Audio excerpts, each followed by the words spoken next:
नमस्ते दोस्तों, इस नई चर्चा में आपका स्वागत है।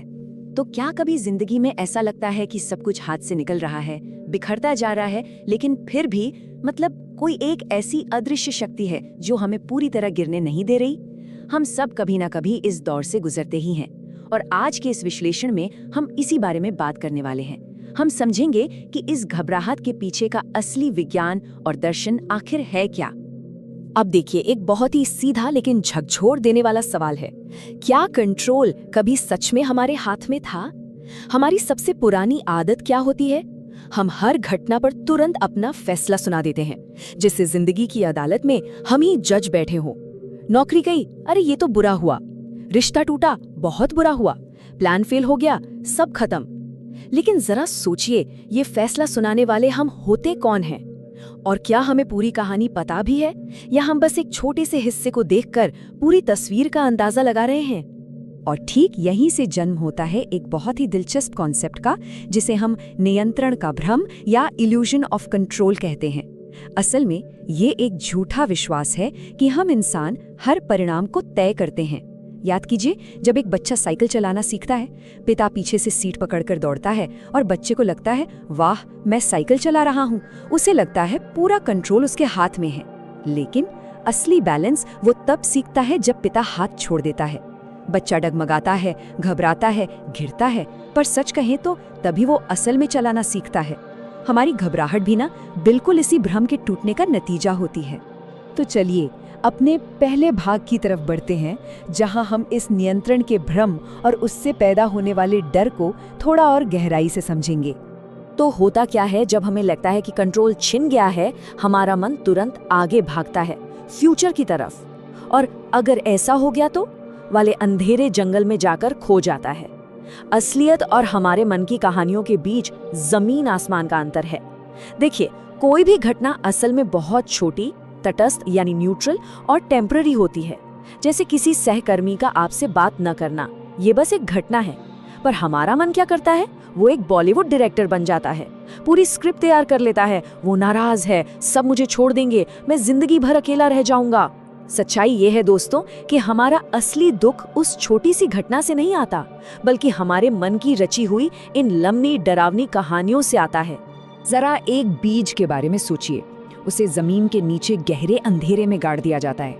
अगर वो बीज बोल पाता तो शायद चीख कर कहता, मुझे इस अंधेरे में क्यों मार रहे हो, मेरी आजादी छीन ली। पर उसे नहीं पता कि वही अंधेरा, वही मिट्टी का दबाव उसकी जड़ों को मजबूत कर रहा है, ताकि वो फूट सके और आसमान छू सके। जिंदगी में भी जब अचानक भारी दबाव आता है ना, तो घुटन महसूस होती है। लेकिन असल में जिंदगी की वो स्थिति हमारी जड़ों को और गहरा कर रही होती है। और इसी के साथ हम आते हैं अपने दूसरे भाग पर, घबराहट से भरोसे तक का सफर। अब सबसे बड़ा सवाल, इस डर से बाहर कैसे आएं? डर और भरोसे के बीच ना एक बहुत ही क्लियर लाइन है। डर हमेशा भविष्य में अटका रहता है, कल क्या होगा, बस यही सोचता है। लेकिन भरोसा बिल्कुल वर्तमान की जमीन पर टिका होता है। ध्यान दीजिएगा, भरोसा ये नहीं कहता कि कल सब कुछ परफेक्ट होगा, बिल्कुल नहीं। भरोसा ये कहता है कि अभी जो भी हो रहा है, मैं उसके साथ पूरी तरह मौजूद हूँ। जब प्रेजेंट मोमेंट में हमारी जड़ें जम जाती हैं, तो कोई भी हालात इंसान को हिला नहीं सकते। इसे एक सर्जन के उदाहरण से समझते हैं। जब एक सर्जन अपना चाकू चलाता है, तो बाहर से देखने वाले को लग सकता है कि ये कितनी क्रूर हिंसा है, लेकिन सर्जन और मरीज दोनों जानते हैं कि अंदर इलाज चल रहा है। जिंदगी भी कई बार ऐसी ही सर्जरी करती है। हमारी बनाई हुई योजनाएं टूट जाती हैं, कुछ रिश्ते अचानक कट जाते हैं, दर्द होता है, रोना आता है, लेकिन जिंदगी मुस्कुरा रही होती है, क्योंकि वो जानती है कि वो अंदर का जहर निकाल रही है। सच्चा भरोसा इसी गहरी हीलिंग प्रोसेस को देख पाने का नाम है। तो अब चलते हैं तीसरे भाग की ओर, समर्पण यानी जीवन के साथ बहना। अक्सर समर्पण या सरेंडर शब्द सुनते ही लोग थोड़ा घबरा जाते हैं। ऐसा लगता है जैसे किसी के सामने घुटने टेक दिए या हार मान ली। लेकिन सच कहूं तो समर्पण का मतलब कमजोर होना या हार मानना बिल्कुल नहीं है। इसका असली मतलब है इस अंतहीन लड़ाई की थकान को स्वीकार करना। एक नदी को देखिए, क्या वो पहाड़ों से या रास्ते में आने वाली चट्टानों से लड़ती है? नहीं, वो बस अपना रास्ता खोज लेती है, चट्टान के किनारे से मुड़कर आगे बह निकलती है। समर्पण का मतलब भी यही है। जिंदगी से लड़ना बंद करके नदी की तरह डायनामिक होकर आगे बढ़ना। इसको ऐसे समझिए, अगर एक नाजुक फूल को बंद मुट्ठी में पूरी ताकत से कसकर पकड़ लिया जाए तो क्या होगा? वो कुचल जाएगा, है ना? जब हम किसी काम के रिजल्ट्स को, परिणामों को बहुत कसकर पकड़ लेते हैं तो बिल्कुल यही होता है, हम बेवजह की घबराहट पैदा कर लेते हैं। लेकिन अगर उसी फूल को एक खुली हथेली पर रखा जाए तो वो लंबे समय तक ताज़ा रहता है। समर्पण का सीधा सा मतलब है, अपना काम पूरी ईमानदारी से कीजिए पर परिणामों को खुली हथेली की तरह छोड़ दीजिए। देखिएगा, रिजल्ट्स फिर बोझ नहीं लगेंगे बल्कि एक बेहतरीन अनुभव बन जाएंगे। इसी के साथ हम अपने अगले पड़ाव पर पहुंचते हैं। भाग 4, विचारों की जंजीरों से मुक्ति। हम सब ना अक्सर खुद को अपनी ही बनाई कहानियों के पिंजरे में कैद कर लेते हैं, जैसे मेरी तो किस्मत ही खराब है, या ये रिश्ता तो कभी टूट ही नहीं सकता, या फिर मैं कभी फेल हो ही नहीं सकता। ये बातें हम सब ने कभी ना कभी सोची होंगी, लेकिन ध्यान दीजिए, ये सिर्फ विचार नहीं है, ये बहुत भारी मानसिक जंजीरें हैं। और जब हालात बदलते हैं और ये रिजिड कहानियां टूटती हैं, तब सबसे ज्यादा चोट लगती है।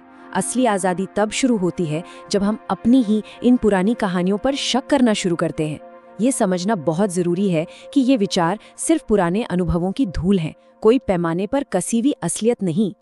और यहीं पर एक सबसे बड़ा गेम चेंजिंग शिफ्ट आता है, एक पीड़ित यानी सफरर से साक्षी, एक विटनेस बनने का शिफ्ट। जब हम खुद को पीड़ित मानते हैं तो लगता है दुनिया की हर घटना हमारे खिलाफ एक साजिश है। हर चीज को मेरे साथ ही ऐसा क्यों हुआ के चश्मे से देखा जाता है। पर जब हम साक्षी बनते हैं तो घटनाओं को बस एक दृश्य की तरह देखते हैं। जैसे थिएटर में एक एक्टर स्टेज पर रोता है, चिल्लाता है, अपना रोल पूरी शिद्दत से निभाता है, पर अंदर से वो बहुत अच्छे से जानता है कि वो सिर्फ एक रोल कर रहा है, वो सच में वो किरदार नहीं है। तो अब हम पहुंच गए हैं अपने आखिरी और 5वें भाग पर, आनंद और एकत्व की यात्रा।